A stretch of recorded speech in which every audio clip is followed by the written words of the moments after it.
Danilo e Alice seguem a sina talentosa do sobrenome Caymmi.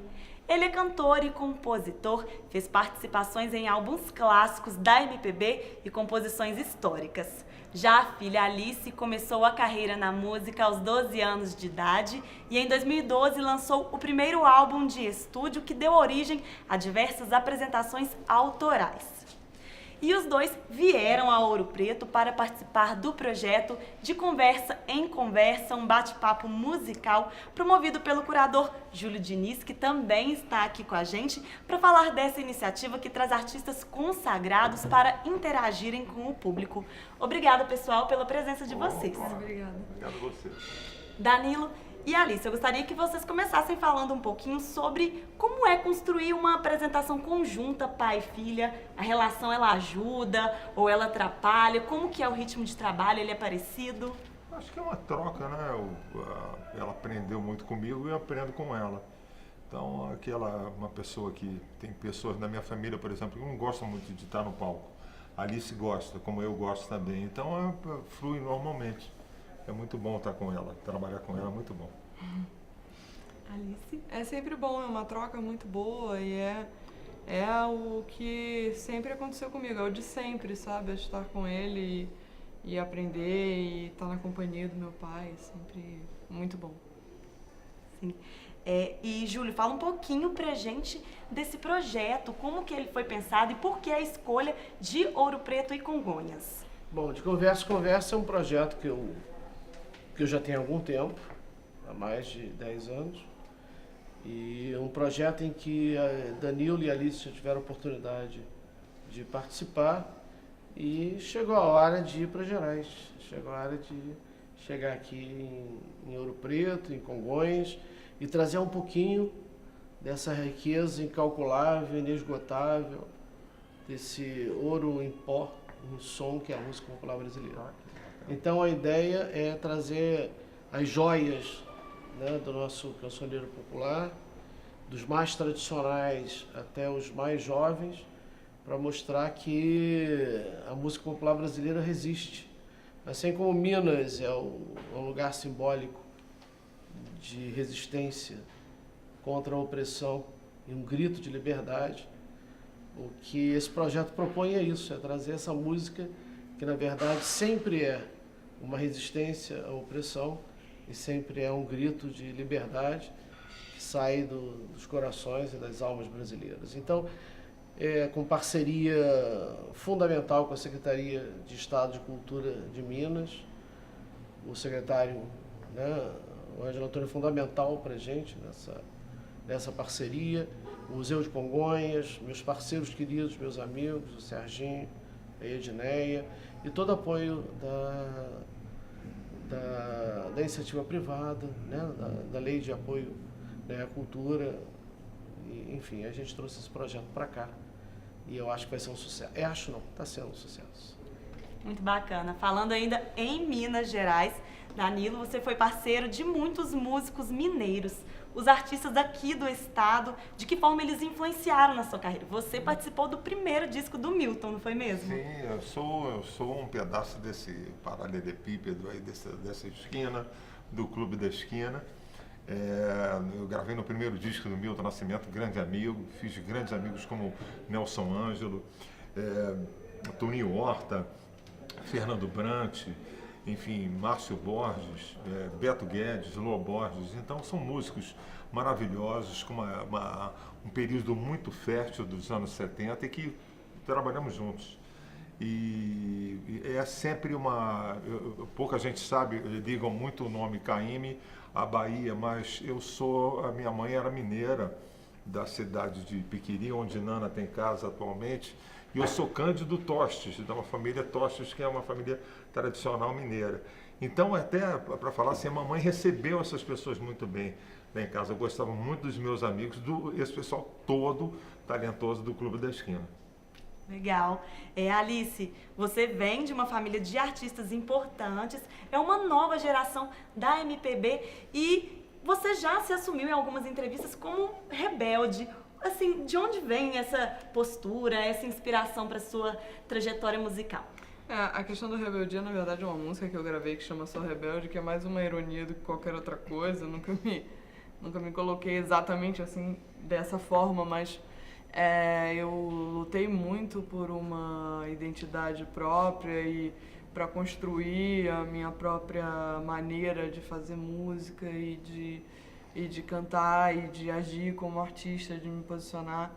Eu lutei muito para fazer isso, para que eu pudesse ter bastante autonomia, como todo mundo faz em relação às próprias famílias. É um movimento natural e que no meu caso se deu não só no âmbito pessoal, mas da arte também. E falando um pouquinho agora da nossa realidade, o Brasil tem passado por momentos de instabilidade e descrença, o que afeta diretamente as produções, movimentos musicais, culturais. Eu gostaria de saber a postura de vocês em relação ao que vem acontecendo e como isso acaba influenciando no trabalho, nas produções. Bom, eu posso falar que a gente colhe o resultado de políticas culturais erradas durante décadas e chega um ponto de não entendimento. Quer dizer, quando você tem do lado bom, o lado ruim, o lado elite, o lado pobre, isso é muito ruim, essa polarização. Então, isso aconteceu na cultura também. É lógico que isso gera uma consequência, um movimento difícil, principalmente para as pessoas que estão começando agora. Eu já peguei um ambiente melhor, não tão polarizado, que desuniu compositores, desfez parcerias, principalmente falando numa situação pontual, que é o direito autoral, né? A briga de várias tendências ou ideológicas ou não, em função do direito autoral, que separou muita gente, compositores parceiros, né? E que, infelizmente, ainda continua acontecendo. Alice? Eu acho que a gente está passando por um momento muito perigoso em relação à expressão, em relação à liberdade, em relação à criatividade e possibilidade do fazer criativo, incentivo ao fazer criativo. Tudo isso está muito empobrecido, está muito minado por um interesse pela ignorância, pelo não saber, o interesse pela dominância sobre as pessoas, pela dominação, pela manipulação das pessoas. Quando existe um maquinário de poder grande por trás de todas as mídias, há um empobrecimento do saber. E com esse empobrecimento do saber e minando a educação, mina-se também a cultura, e assim se torna mais possível a manipulação e qualquer coisa que seja feita. A instituição de uma ideologia absolutamente equivocada, a instituição do fascismo, a instituição da violência, a própria polarização citada pelo meu pai e tudo isso. E então hoje fazer cultura é um ato político de liberdade, e porque nós fazemos cultura apesar de, e nós não deixamos de fazer cultura jamais. Então esse é o meu posicionamento, eu não vou parar de trabalhar nunca, eu não vou parar de fazer exatamente o que eu estou fazendo, jamais, porque eu conheço e nós conhecemos o que está por trás de tudo isso. Júlio?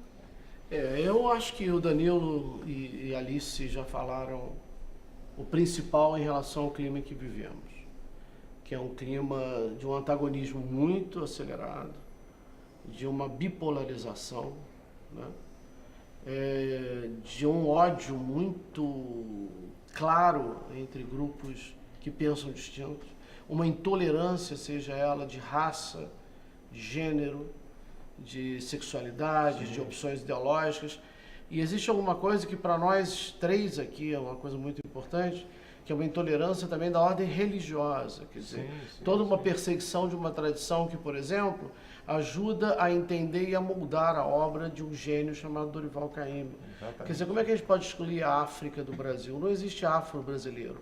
O Brasil só existe porque existe a África. O Brasil só existe porque existe os índios. O Brasil só existe porque existe a Europa. Então, na verdade, a cultura é o lugar da tolerância. A cultura é o lugar da pluralidade, o lugar da multiplicidade. E eu vou usar o Guimarães Rosa, que é um dos maiores autores da literatura mundial, mineiro, né, para dizer o que a gente faz hoje, o que a UFOP faz, o que a universidade faz, o que a música popular brasileira faz, o que esse projeto de conversa e conversa faz, é seguir a máxima do Guimarães Rosa, que diz, em Grande Sertão Veredas, narrar é resistir. O que a gente está fazendo é narrações, narrativas, resistências. Resistência contra o silêncio, resistência contra a ignorância, resistência contra o fascismo, resistência contra a ocupação dos nossos sonhos, a manipulação dos nossos desejos e, principalmente, a enorme capacidade que a máquina econômica capitalista tem de tentar frear os nossos corpos, as nossas vozes e os nossos gestos. Isso, diga-se de passagem, é um fenômeno mundial, não é uma questão pontual brasileira, né? Quer dizer, como o mundo em transformação, o mundo digital, é lógico que grandes empresas desse mundo digital têm interesses globais também, né? Que, por acaso, também passam pelo Brasil de uma maneira muito forte. Né?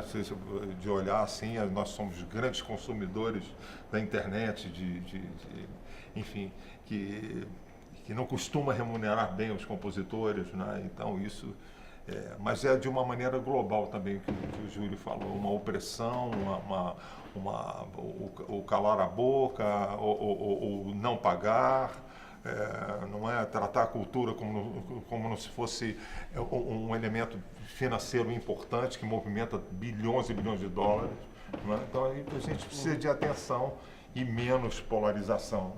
Com certeza. Sim. E Júlio, nós vamos ter outras edições do Bate-Papo Musical na região e eu gostaria que você falasse o que vem pela frente, o que o público pode esperar dessas parcerias. Olha só, nós temos 2 espaços absolutamente preciosos, 2 joias. Em Congonhas, o Museu de Congonhas, que é uma maravilha. Fizemos ontem em Congonhas, para 700 pessoas. Choveu e Ançã mandou seus raios e trovoadas e chuva, né, evocados por nós mesmos, mas depois fomos para um outro espaço em que o público participou de uma maneira incrível. Aplaudimos de pé o público. E hoje estamos aqui, né, na Casa da Ópera, que é o teatro mais antigo das Américas em funcionamento. Mês passado tivemos Moraes Moreira, esse mês de abril, Alice e Danilo, no dia 24 de maio, aqui em Ouro Preto, Tony Garrido. É uma outra pegada, é uma outra conversa, é uma outra história. Nós somos feitos de pegadas, de histórias e de sonhos completamente distintos. A única unidade possível que a gente tem é a diversidade, é a multiplicidade, essa que é a verdade. E essa primeira edição termina aqui, em maio, em Ouro Preto, esperamos voltar no segundo semestre, em Congonhas continua, tá? Mas eu acho que a ideia é fazer uma atividade que possa ter continuidade, porque tem toda uma vontade das pessoas ouvirem, dialogarem, conversarem. E você perguntou, Alice, sobre a questão da rebeldia. Ser rebelde hoje é tentar ser minimamente inteligente. Ser rebelde hoje é tentar ler um livro com calma, é tentar ter tempo para olhar a brotação das flores na primavera, a transformação do outono e a esperança de que o verão vai curar definitivamente o inverno e o inferno da situação política, econômica e cultural em que vive o Brasil ultimamente. Opa, que bonito.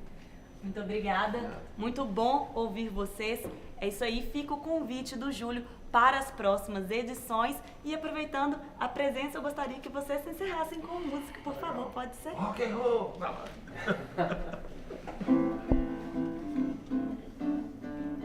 Minha jangada vai sair pro mar. Viva Dorival Caymmi. Vou trabalhar, meu bem querer. Se Deus quiser, quando eu voltar do mar, um peixe bom eu vou trazer. Meus companheiros também vão voltar. E a Deus do céu vamos a